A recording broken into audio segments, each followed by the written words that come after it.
ہمارے ہاں معاشرے میں گھٹن تب پیدا ہوتی ہے جب لوگ نیکیاں چھپ کے نہیں کرتے. بہت سارے لوگوں کو نماز پڑھ کے بھی سکون نہیں ملتا, ذکر کر کے بھی سکون, اس لیے کہ کہیں نہ کہیں ان کے دل میں یہ بات بیٹھ جاتی ہے کہ میں نفل پڑھنے لگا ہوں, اللہ کرے کسی کی نظر پڑ جائے اور وہ دیکھ کے کہہ دے کہ میں نہ, کیا میری بات, کیا میرا رویہ.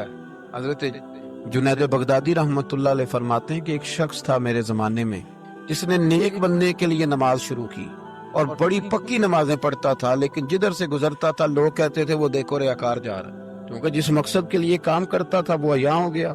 میرے پاس ایک دن آیا, کہنے لگا حضور نیک نامی کے لیے عبادت شروع کی تھی, الٹا بدنام ہو گیا ہوں. آپ فرماتے میں نے اسے کہا تو لوگوں کی طرف سے امید اتار کیوں نہیں دیتا کہ لوگ تیری تعریف کریں گے؟ تو ایک ہفتہ اس لیے پڑھ کے میرا اللہ دیکھ لے اور اللہ کے رسول دیکھ لے, اس لیے پڑھ لے ایک ہفتہ, پھر اس کے بعد مجھے بتانا. وہ شخص کہتا ہے ابھی پورا ہفتہ نہیں ہوا تھا کہ میرے پورے علاقے نے میری عزت کر دی شروع کر دی. اخلاص بڑا ضروری. آپ یقین کریں اب تو یہ جو ہمارا مذہبی ماحول ہے نا, اس کے اندر بھی آپ کبھی اشتہار پڑھیں تو ایک صدارت ہوتی ہے, ایک سرپرستی ہوتی ہے, ایک نگرانی ہوتی ہے, ایک خصوصی تعاون ہوتا ہے, ایک مہمان خصوصی ہوتا ہے, ایک فلانے صاحب ہوتے ہیں, ایک فلانے صاحب ہوتے ہیں. تو کئی دفعہ بندہ سوچ میں پڑ جاتا ہے کہ یار حد ہو گئی ہے, اس گاؤں میں صرف 6 ہی بندے ہیں, یہی صرف قابل بندے تھے جن کے نام لکھ دیے گئے, اور پھر جس کے پاس نوٹوں کی دتھی ہوتی ہے اس کا فرنٹ سیٹ پہ اس کا نام لکھا ہوا ہوتا ہے, وہ آگے ہوتا ہے. ایسے تو نہ کریں آپ. اخلاص دیکھیں نا, جو بندہ ویڈیو میں آ گیا اس کا تو سب کو پتا چل گیا کہ محفل میں آیا ہوا تھا, تو جو ویڈیو میں نہیں آیا اس کا بندوں کو پتا چلے نہ چلے, رب رسول کو تو پتا ہے نا کہ آیا ہوا تھا. آپ کی اس محفل کا مہمان خصوصی پتا کون ہے بتا دوں؟ میں نہیں, میں تو سیدھا سٹیج پہ آیا ہوں, سٹیج سے سیدھا گاڑی میں جاؤں گا. اس محفل کا مہمان خصوصی وہ ہے جس نے یہاں جھاڑو دیا مسجد, جس نے صفیں بچھائی ہیں, جس نے جو پیچھے بیٹھا ہے, جس نے بیچارے نے یہاں سارا دن محنت, جس نے اشتہار لگایا وہ مہمان خصوصی, جس نے محنت کی. باقی تو آئے لوگ صدارت کر کے گزر گئے. اخلاص والا عمل زندہ رہتا ہے. اور اگر آپ ناراض نہ ہوں تو میں تو ریاکاری کا سادہ ترجمہ کیا کرتا ہوں, اگر آپ کہیں تو کر دوں. تسی بولے نہیں, 2-4 تو بندے بول رہے ہیں, رہن دینے یا کوئی اور گل کر لے, کر دوں ریاکاری کا سادہ ترجمہ. میں ریاکار کو نہ اداکار کہتا ہوں. میں کہتا ہوں جو ریاکار ہوتا ہے یہ بنیادی طور پہ تو اداکاری لمبی چلتی کوئی نہیں, بندہ تھک جاتا ہے. اداکاری لمبی نہیں چلتی, لمبا کام اخلاص والا چلتا ہے, وہ تھوڑا ہو وہ اخلاص والا چلتا ہے. خلوص کا معاملہ کریں بھئی, کچھ کام تو ایسے کریں جو فقط اللہ اور اس کے رسول کی رضا کے لیے, اور ان کو چھپائیں کہ کوئی بندہ دیکھ نہ لے, چھپا کے رکھیں. مخلص فی الدین, اللہ کی رضا کے لیے. حضرت سیدنا عثمان غنی رضی اللہ تعالیٰ عنہ نے نا سید عائشہ صدیقہ رضی اللہ تعالیٰ عنہا کو نا ایک ملازمہ دی تھی, خادمہ کا. اما جی یہ آپ کے کام کاج کر دے گی سارے, یہ آپ کو بہت ساری جو چیزوں کی ضرورت ہوگی فراہم کریں گی, کپڑے دھویا کریں گی, جھاڑو دیں گی, روٹی پکا کے. ایک خادمہ دی, کنیز دی. وہ کنیز کہتی ہے کہ میں تو گئی تھی حضرت عائشہ کی خدمت کرنے, اور وہاں منظر یہ تھا کہ جناب عائشہ میرے بھی سارے کام کر دیتی. وہ روٹیاں پکانے کھڑی ہوتی تو 2 روٹیاں مجھے بھی پکا دیتی, وہ کپڑے دھونے کے لیے کھڑے ہوتی تو کہتی لا تیرا دوپٹہ میں بھی دھو دیتی ہوں. وہ میرے سارے ہی کام کر دیتی, لیکن جب کوئی دروازے پہ بھیک مانگنے آتا نا تو جناب عائشہ صدیقہ مجھے پیسے دے کے کہتی جاؤ اسے دے آ. تو میں عرض کرتی کہ اماں جی سارے کام آپ میرے بھی کر دیتی ہیں, اور جب باہر کچھ دینے کی باری آتی ہے تو آپ مجھے بھیجتی ہیں, تو اس میں کیا حکمت ہے؟ جناب عائشہ صدیقہ رضی اللہ تعالیٰ عنہ کی سوچ دیکھیں, پھر لوٹے میرے دوست, دیکھیں ہماری اماں ہماری تربیت کیسے کرتی, دیکھیں ان کا انداز فکر کیا ہے سوچنے کا. جناب عائشہ صدیقہ رضی اللہ تعالیٰ عنہ فرمانے لگی جب تو باہر جا کے اس کو خیرات دے گی نا تو وہ تجھے دعا دے گی, تو میں وہ سمجھے گی کہ یہ مجھے دے رہی ہے, وہ دعا بھی تجھے دے جائے گی. میں دعا بھی نہیں لینا چاہتی, میں نے جو بھی اجر لینا ہے قیامت کے دن اپنے رب کریم سے ہی لینا ہے. میں چاہتی ہوں کہ دعا بھی تو ہی لے لے. میں دعا والا, یہاں تو 36 مرتبہ شکریہ ادا کرنا پڑتا ہے, 36 مرتبہ. فلانا آیا اس کا بھی شکریہ, فلانا آیا اس کا بھی شکریہ, فلاں صاحب آئے ان کا بھی شکریہ. اتنے شکریہ ادا کرنے پڑتے ہیں. اور ہمارے تو دیہاتوں میں لوگ کہتے ہیں نیکی تے میں کراں پر ایک کڑا نہ نیکی کر دے. میں کہ چلو انہوں نے کہنے تساں نیکی کیتی تواڈے اشتہار چھپوا دیں, بندہ بڑا چنگا بھی میرے نال نیکی کر گئے, اس کے پوسٹر لگنے چاہیے. نیکی کس کے لیے کی تھی بولیے, سارے بولیے, تو اللہ کو بتانے کی ضرورت ہے. ہمارے ہاں تو ختموں میں بڑا برا حال ہوتا ہے, ایک لسٹ دی جاتی ہے بڑی لمبی.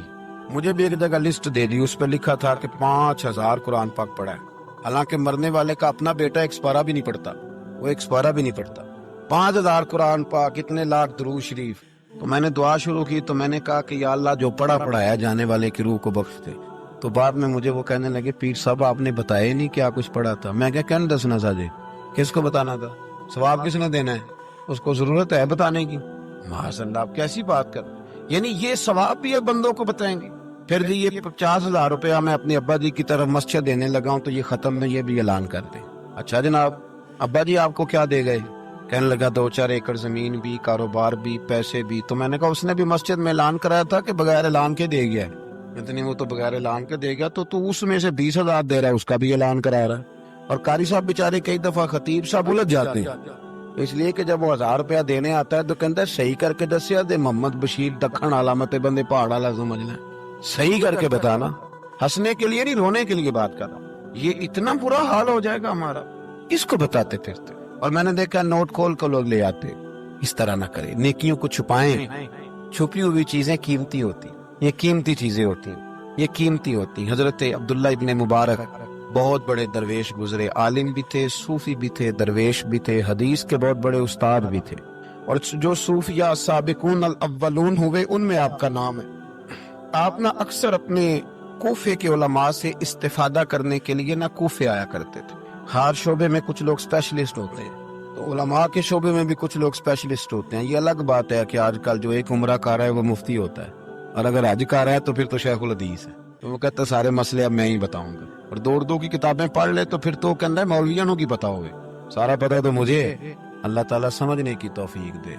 हजरत अब्दुल्ला इब्ने मुबारक जाते थे कूफे के उलमा के पास, और वहां जा करके उनसे इस्तिफादा करते थे। अब तो होटल बन गए हैं, आप जिस मुल्क में जिस एरिया में जाते हैं होटल बुक कर दिया जाता है, अब वहाँ क़याम करते हैं। उस जमाने में ये तरीका नहीं था। मस्जिदों के साथ लोगों ने मेहमान खाने बनाए हुए थे, वहां जाके लोग क़याम करते थे। खाना पानी मस्जिद में लोगों को पता चलता था, मेहमान आ गया, वहां लोग खाना भेज देते। हजरत अब्दुल्ला इब्ने मुबारक रहमतुल्लाह अलैह अक्सर उस मेहमान खाने में कूफे जाके रुकते। एक नौजवान था, उसको उलमा की खिदमत का बड़ा शौक था। अल्लाह के बंदों की खिदमत का शौक लग जाए तो फिर अल्लाह बड़ी रहमत फरमाया करता है। उसे बड़ा शौक था, वो बड़ी खिदमत करता, आपके लिए खाना लाता, पानी लाता, चाय लाता, तकिया पेश करता। बड़े महीनों सालों से मुलाकात रही। फिर एक दफा हजरत अब्दुल्ला इब्ने मुबारक आए कूफे में, तो पूछा कि वो नौजवान कहाँ है। लोगों ने अर्ज की हुजूर वो छोटा सा कारोबार करता था तो उस पे कर्जे चढ़ गए। जिन लोगों के पैसे देने थे ना वो बड़े तगड़े लोग थे, उन्होंने पर्चा कटवा दिया। कोतवाली शहर समझ लें क्या, SHO गिरफ्तार करके ले गए। जब तक बंदा सखावत कर रहा होता है तब तक नहीं लोग पूछते कहाँ से आए हैं, और जब बंदा कहीं उलझ जाए ना तो फिर बंदे कहते हैं ओहो बंदा ही ठीक नहीं था। बड़े बड़े लोगों को नुकसान हो जाता है कारोबार में, ये क्या बात है।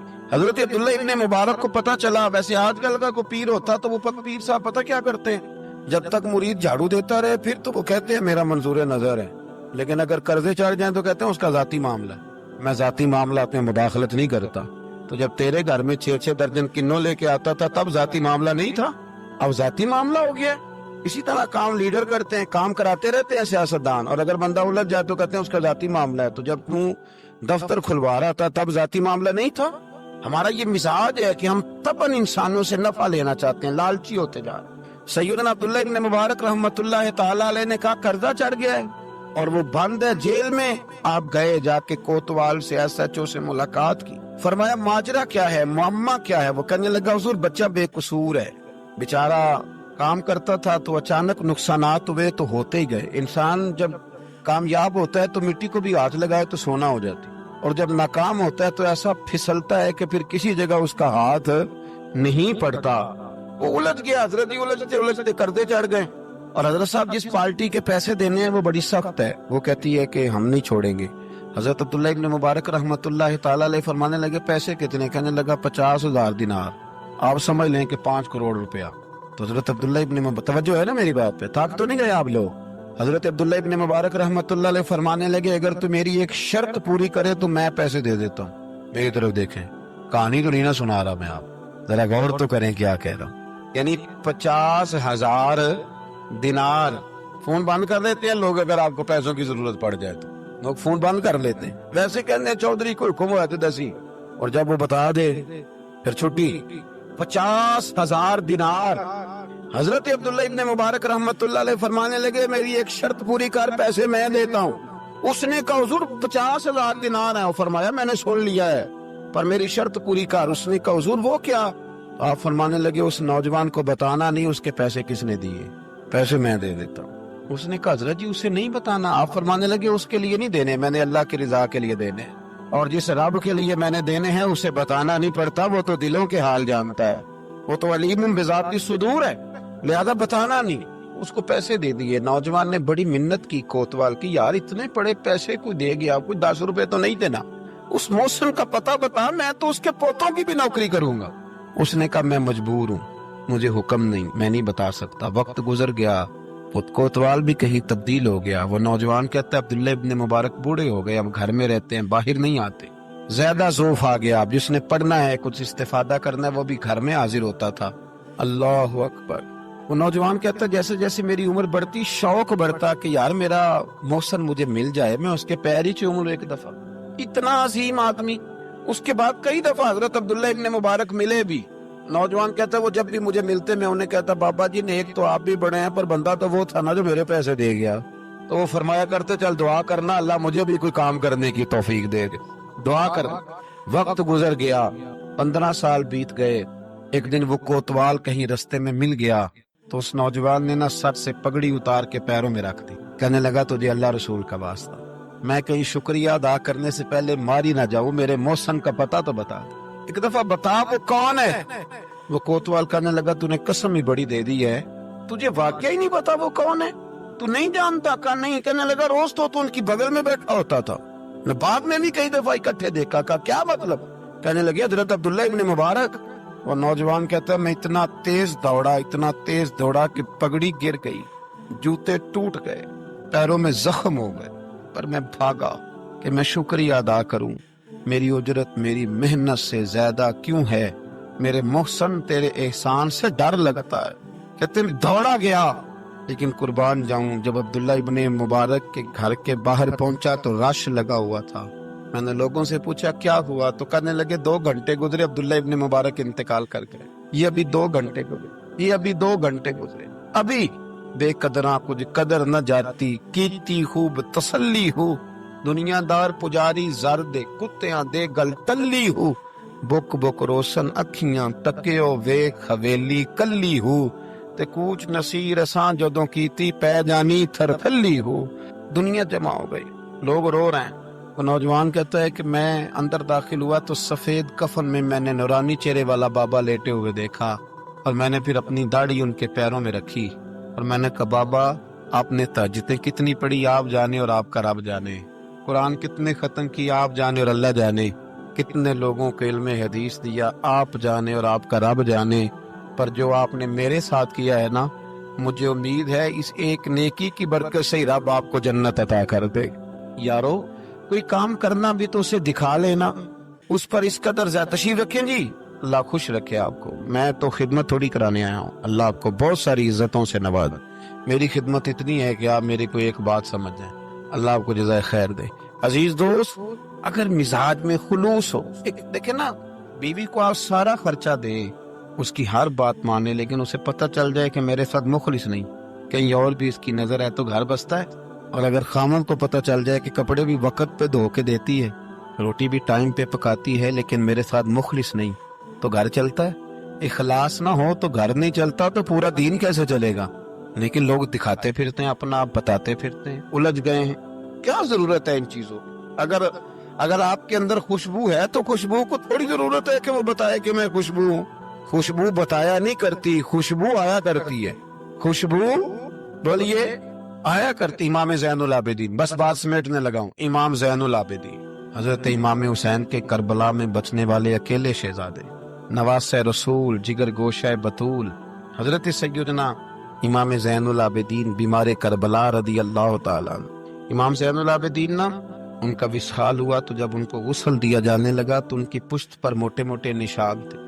लोगों ने आपके साहिबजादे से कहा ये निशान किस बात के हैं? तो साहिबजादे रो पड़े, फरमाने लगे मेरे अब्बा जी ना रात को अनाज की बोरियां अपनी पुश्त पे रख के गरीबों के घरों में पहुंचा के आया करते। तब लोगों में तजस्सुस पैदा हुआ कि साहिबजादे आप कहाँ रहते थे? तो फरमाने लगे मैं کئی دفعہ عرض کرتا تھا کہ مجھے دے دیں، میں دے آتا ہوں، تو فرمایا کرتے تھے پتر اگر تمہیں دوں گا تو پھر اس غریب کا نام بھی بتانا پڑے گا، پھر اس غریب کا نام بھی بتانا پڑے گا، تو میں اسے رسوا نہیں کر سکتا، میرا اس کا اور میرے اللہ کا راز ہے۔ یار کوئی تو نیکی ہو جو چھپی۔ ہمارے ہاں لوگ کہتے ہیں جی پہلے پتہ کرانا ہے بندہ مستحق ہے کہ نہیں، ہے نا جی۔ پہلے میں نے امام شافعی سے بھی ایک بندے نے آ کے کہا تھا، اس نے کہا دی میرا دل بڑا کرتا ہے سخاوت کروں پر مستحق بندہ کوئی نہیں ملتا، تو امام صاحب فرمانے لگے تیرے پاس جو کچھ اللہ نے تجھے دیا ہے تو اس کا مستحق تھا، تیرا حق بنتا تھا۔ وہ چپ کر گیا، کہنے لگے اگر رب کریم نے تیری خوبی کوئی نہیں دیکھی اور تجھے اپنے فضل سے عطا کر دیا تو اللہ کے بندوں کو کیوں ٹٹولتا پھرتا ہے؟ اب تو انٹرویو اتنا سخت لیا جاتا ہے، اتنا سخت غریب کا انٹرویو ہوتا ہے کہ وہ کہتا ہے اس خیرات سے تو مر جانا ہی بہتر ہے، اتنا سخت انٹرویو لیا جاتا ہے۔ ہم سخت ہو گئے ہیں ہمارے مزاجوں میں۔ ہر مانگنے والا آدمی دکاندار، میں رات کو نا لاہور تھا تو واپسی پہ ایک جگہ پہ نا لاہور سے آتے ہوئے ایک پیٹرول پمپ پہ قریب ہی لاہور کے بریک لگائی بچے نے، کچھ تیل بھروانا تھا کچھ اور طبی ضروریات تھیں، تو ایک بچی کوئی 10-12 سال کی وہ قریب آ گئی کھلونے لے کے، تو اس نے کہا انکل یہ کھلونا لے لو۔ میں نے اس سے کہا بچے سے کہ کھلونا ہم نے کیا لینا ہے، اس کو 10-20 روپے دو اور ساتھ اس کو کہو کہ بیٹی رات بڑی ہو گئی ہے گھر چلی جا، زمانہ ٹھیک نہیں۔ تو اس نے شیشہ کھول کے 20 روپے اس کی طرف بڑھائے تو بچی کہنے لگی انکل میں مانگتی نہیں۔ تو بیٹیاں نا، میری بیٹی کی عمر کی تھی وہ بھی، میں نے بڑی عجیب سی طبیعت میں بات اتری تو میں نے کہا بھی اس سے کھلونا خرید لو، 200 روپے کا کھلونا خریدا۔ تو اس کو میں نے کہا پتر اتنی رات کو یہاں کیوں گھومتی، 10 بجنے کو ہیں اور آپ اس وقت؟ تو کہنے لگی چچا وہ سامنے کرسی پہ میرے ابا جی بیٹھے، ان کا ایکسیڈنٹ ہو گیا اور ان کی ایک ٹانگ اور ایک بازو کام نہیں کرتا۔ تو میں آپ کو افغانستان کی غربت نہیں سنا رہا، یہ میں آپ کو اپنے ملک کی بات بتا رہا۔ ہمارے ہاں جس کے پاس 4 پیسے آتے ہیں وہ کہتا ہے ساری دنیا ہی امیر ہے، وہ پھر غریبوں کا دکھ بھول جاتا ہے۔ تو کہنے لگی وہ میرے ابا جی بیٹھے ہیں، میں ان کے ساتھ آئی ہوں، تھوڑا سا سامان اور بیچنا ہے پھر ہم نے گھر چلے جانا۔ تو وہ ساری رات میری آنکھوں کے سامنے بچی گھومتی رہی، میں سوچتا رہا کہ اللہ تو مہربانی فرما، بیٹیاں تو برابر ہوتی ہیں۔ کہنے لگی سودا ابا ہی لے کے آتا ہے پر وہ چل نہیں سکتا۔ میں کہہ رہا تھا یار کیا کرنا ہے ان دولتوں کا جو لوگوں نے سمیٹ کے جیبوں میں رکھی ہوئی ہیں، کس کام کی؟ بشرط یہ ہے کہ ہم تو پیسے وہاں لگائیں گے جہاں میچ ہوگا نا کپ کا اور ہمیں مہمان خصوصی بنایا جائے گا، وہاں ہم پیسہ خرچ کریں گے، اور ہمیں جب کبڈی میں بلایا جائے گا کہ چلو صاحب آپ مہمان خصوصی ہیں تو آپ نے اتنے پیسے دینے ہیں، تو وہاں ہم دیں گے جہاں فوٹو بازی ہوگی۔